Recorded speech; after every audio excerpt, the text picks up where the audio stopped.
Hey guys, I am in the north garden, the north part of the north garden. And, okay, now before you ask, I know you guys are going to say, Tom, you haven't gotten rid of the greenhouse yet. Well, you're right. It's still in that trailer. And the reason is because all of Oregon is pretty much, they're kind of like they only want you to go out and do stuff that's necessary. And taking metal to the recycling isn't necessary right now. So, because of the whole virus thing and whatnot. So, once that's all done, then I'll take the greenhouse away. Yes, it'll finally be gone. I know I've about 3 different videos. You guys have seen it. This is where the new greenhouse is going to go. So I got to get rid of this pile of dirt. Okay, so what is this? This is 9 yards of amended topsoil. So basically, it's about 75% topsoil, about 25% compost.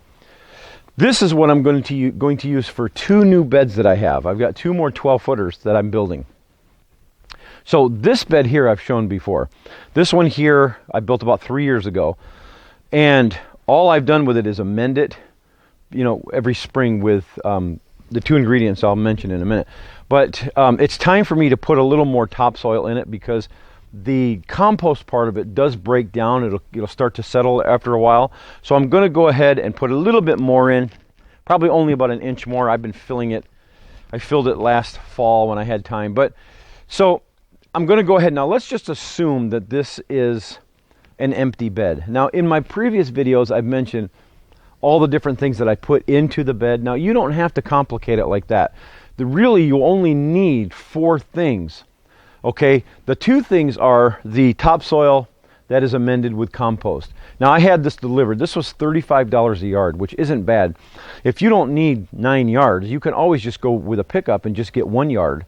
And depending on the size of your bed. So this is the bulk of it. I'm going to fill this bed or my new beds completely with this.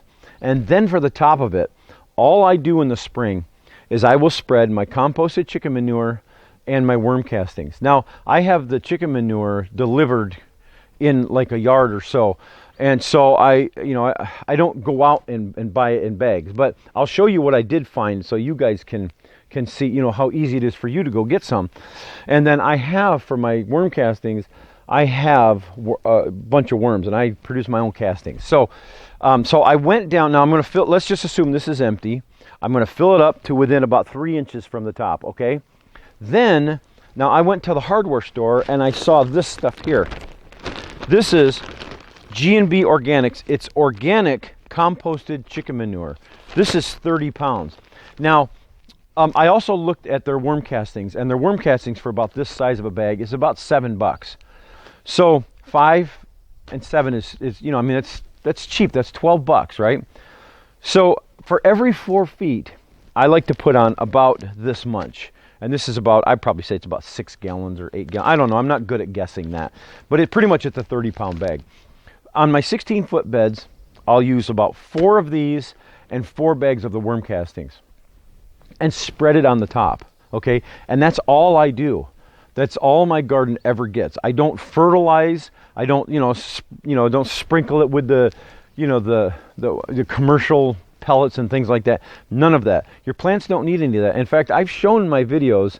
I've shown my tomato plants. They're like 7 feet tall, okay? And they do perfectly fine. You don't need to mess with them.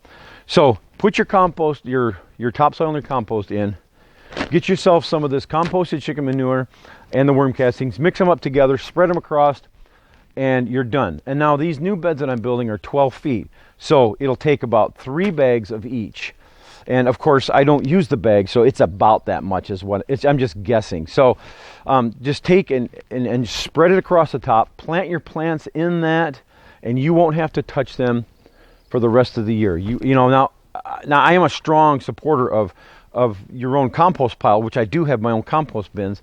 And what I will do is I will use some of that. I'll just spread it because I have it, but it's not necessary. I don't put it on every bed because I can't generate that much. And so even though I put all of my kitchen scraps out there, it breaks down so much. I've only got enough compost for like 1 bed. So that's really insignificant. But compost is very good. If you can't get a hold of the chicken manure, use compost, use the worm castings.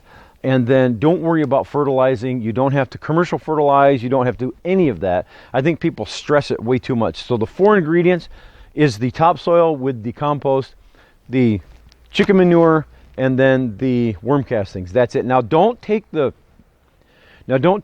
chicken manure and the worm castings and mix it in with this. This is your base. This is your foundation. This gets just laid across the top. It doesn't get mixed in. Don't dig it in.